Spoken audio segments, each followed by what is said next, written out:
because you're only working the framework that God must be a material created being, or like a material being of some sort.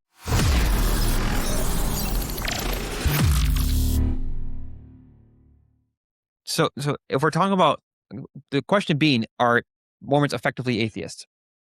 So let's just consider this. They reject the idea that there is technically a beginning. So therefore, creation is not dependent on God in terms of like the material world. So you can still argue that, okay, maybe he's the one who fashioned things. Okay, sure.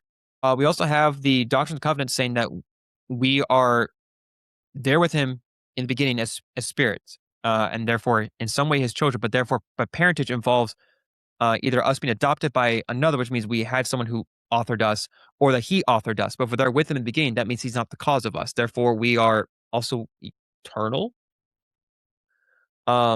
And then you also have the issue of the eternal law, which I mentioned, and IP kind of goes into that a little bit. Another thing I just kind of thought about in the other videos, it was much later.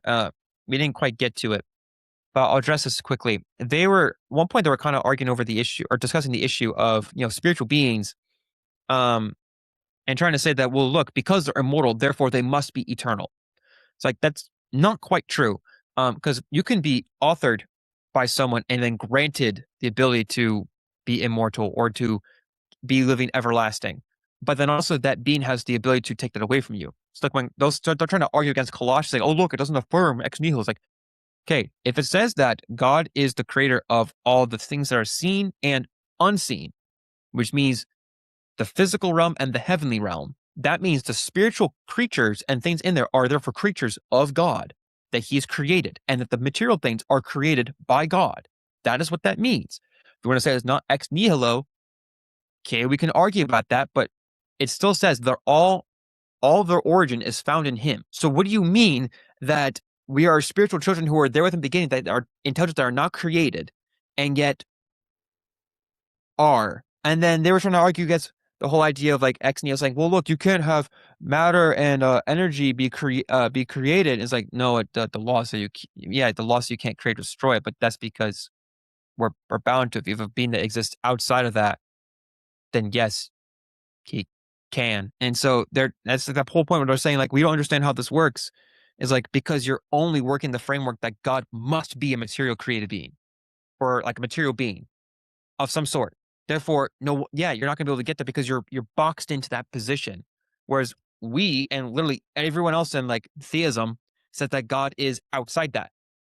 Therefore, he is the author of all those things.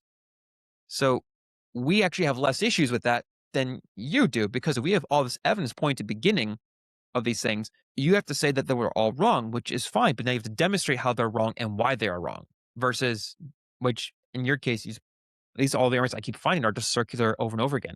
So if nothing's dependent on God, then why is he God? And in the texts, they'll say it's because the Father was elevated because he followed all the eternal laws very well. Okay, which means there's someone above him. So then the question is there someone above that Father? Because if the Father we call Father is comparable to the King to become exalted, then where's the line go? And why is this whole language of incomparability? Who is the most incomparable one? If there isn't one, then is there a God? And then what do you mean by God?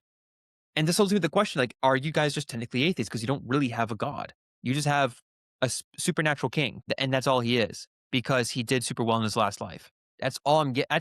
That's really all I'm generally asking. Like, do you have a response besides that does not just run the same circle over and over and over again? That doesn't just kick the can down the road? So I would be very curious to hear it, because your own sources seem to be pointing that he is that he is a created being, and that of some sort, and that uh he has an origin where he wasn't God and then he became God. But then you have also other Mormons saying that he is God. So now you have a difference in that. And then you have Joseph Smith saying that if I'm wrong, I'm a false teacher. And if you have a breakaway, then those people are saying he's a false teacher. Therefore, why are we trusting anything that he's saying? Because those are all built upon the same idea of who God is. His theology is based on who he thinks God is. I don't know.